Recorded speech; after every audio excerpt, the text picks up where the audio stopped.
This is Michael Orl of MobileBurn.com, and today I have with me the Pantech BreEZe II for AT&T. It's a low-cost clamshell phone, and we're going to open it up and take a look and see what we got in the box.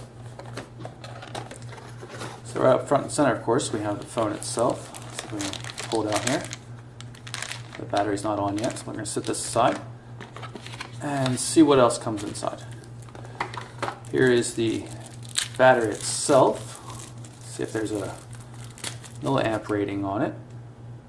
It says it is a 920 milliamp hour battery.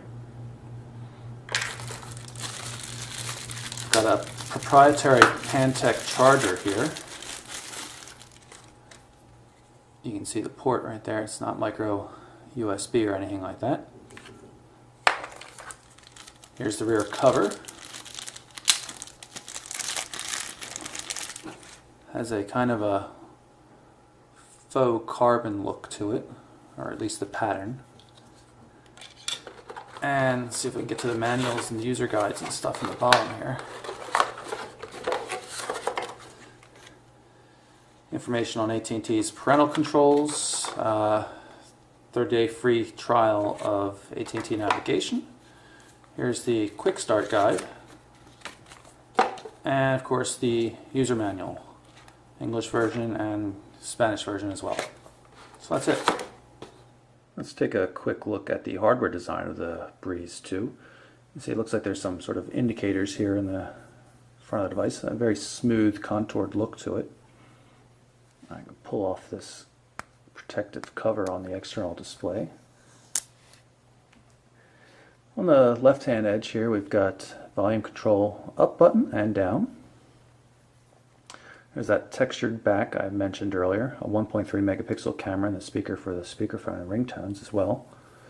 This is a proprietary Pantech port on the right hand edge. Doesn't go back in very well though. There we go. When you open up the device, you can see it has a nice continuous look to it. Quite attractive in profile.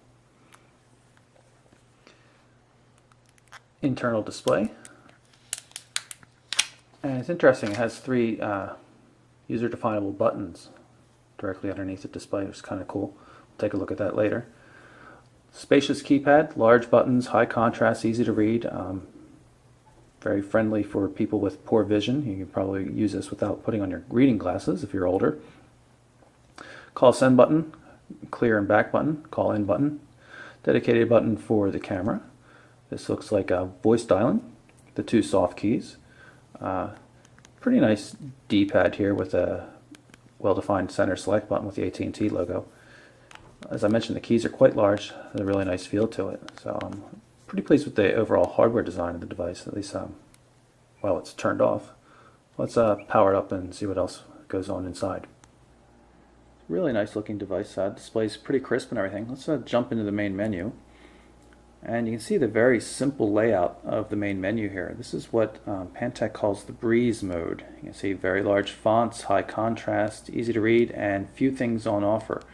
For example, even if we go into settings, there are very few settings here. For example, there's no ability to change, say screen brightness and stuff like that, but you do have things like font sizes. This makes the phone very, very easy to use and very friendly for seniors and people with bad vision or people that just don't want complex phones. So I'm going to leave it on medium just so you can see more things on the screen. But really pretty impressed with this new simple system and the fact that you can move back and forth rather easily. Just jump into settings and go to phone mode and go into advanced mode, and then you see we have everything you would expect with the full AT&T menu. So let's take a quick look at, say, the address book here. I've added a few test contacts just so we can test the searching. You notice that if I type the letter B in on the keypad, we're using triple tap here, so I'm going to have to go hit the button twice. It finds both Bob Smith and Jack Black, meaning that it's searching on first and last names, which is really a handy thing for contact lists. You'll also notice if I go left or right on the D-pad, I can move into different tabs. And for example, I'll see here are my favorite contacts. I excluded all the AT&T default contacts. There's even support for groups, and you can send a message or something to a group. You can see I've added Bob Smith and John Doe to the fake names group. Pretty nice looking system. Let's go into one of the contacts. Go back in here into favorites and pull up Bob Smith, and you can see again we have a nice tabbed interface for adding information. Stores a lot of information, photos, and custom ringtones, all that kind of stuff. Pretty nice. I'm going to pull up the shortcuts menu by hitting the left soft key down here. You can see it says shortcuts down there in the corner. And what this does, it allows you to basically create your own menu with the items you find most useful or that you need most often. You can rearrange them, edit them, add things, delete things, and so on. It's pretty handy to have. Also useful, of course, are these 3 dedicated buttons. You can assign them to whatever you want. I'm going to press it, and since it's unassigned, it's going to ask us what we'd like to do. Quick call, so you could make it say, call somebody in particular. Let's have it call Bob Smith. And let's go back out and press another one, and we'll set this to maybe Grandma needs a tip calculator. And then of course you might assign the third one to say something like 911 or something for emergency type situations. So I'm just going to show you how it works here by pressing the 2 button, and it says press OK to launch, which is the center button. So you can see pretty quick access without having to go through the menus, even though it does have the BreEZe menus, which are pretty nice. I'm going to show you that again just so you can see what I'm pressing. Pressing the 2, and then I'm hitting the center button on the D-pad to launch the application. Would be nice if you could just long press, but unfortunately you can't do that. Although maybe there's some options for that kind of thing. Nope. But still, much nicer than having to root through a menu if you're just not the type of person who wants to deal with complex phones. One of the things I'm often asked about on phones like this is whether it supports different size fonts. So we're in the settings, and we're going to jump into the display section. And you can see that not only can you change the font style, or the font being used for readability purposes, you can also change the actual font size. And when you're in the BreEZe mode, the easy menu mode, you actually have access to larger fonts. I've loaded up the browser so you can see what it looks like. This is the Mobile Burn website. I'm just going to click through. Sometimes the connections take a little while to get going.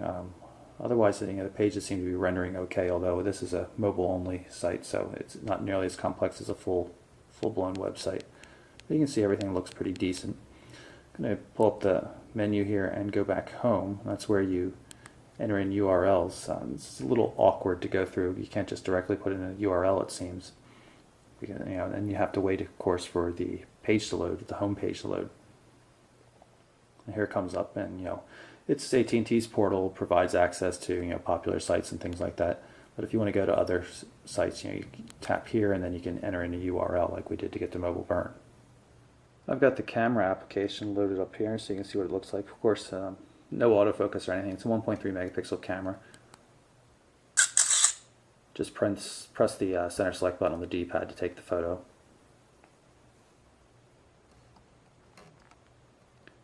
And you can see there's some options for setting white balance and resolution and things like that. Pretty simple, but it works fine for just snapping a quick photo. The camera is located down here, though, on the base, and your finger tends to get in the way, so you have to be kind of careful when you're taking a picture. But otherwise, we're okay with this kind of camera on an inexpensive and easy-to-use phone like the BreEZe II. I'm going to jump into the My Stuff section of the device, just so you can see how things are organized. It's a bit of like a file, explorer kind of thing. I'm going to go through and look at the pictures we just shot. You can look at the built-in pictures, of course, but I'm going to look at the 2 photos I just shot a second ago, and you can see there's some fade transitions.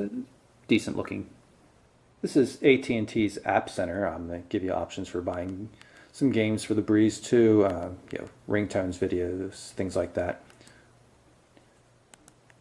And we're back at the main menu. And take a look. You can see we've also got AT&T navigation.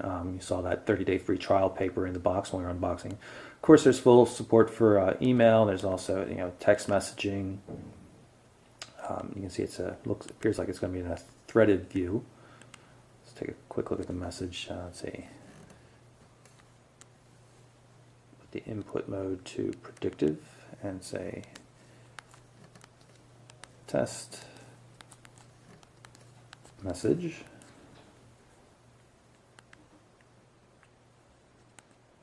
And we'll send it to Jack Black here and send it off. And you can see there are conversations, and it's a threaded view of everything. We only have that one message going out, but you can obviously see it's a threaded view. Jump back out. Of course, there's also IM support, AIM, MSN Messenger, and Yahoo.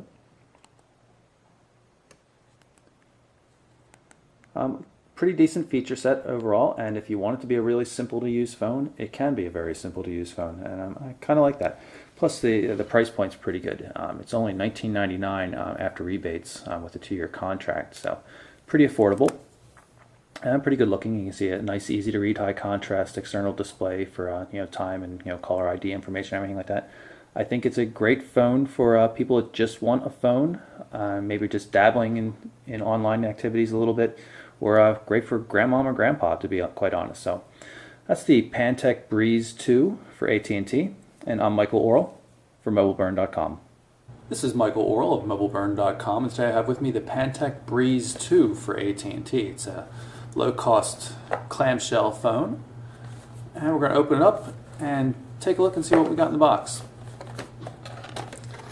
So right up front and center, of course, we have the phone itself. So we can pull it out here. The battery's not on yet, so we're going to set this aside and see what else comes inside. Here is the battery itself. See if there's a milliamp rating on it. It says it is a 920 milliamp hour battery.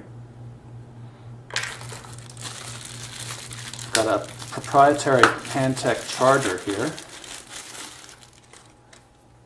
You can see the port right there. It's not micro USB or anything like that. Here's the rear cover. Has a kind of a faux carbon look to it, or at least the pattern.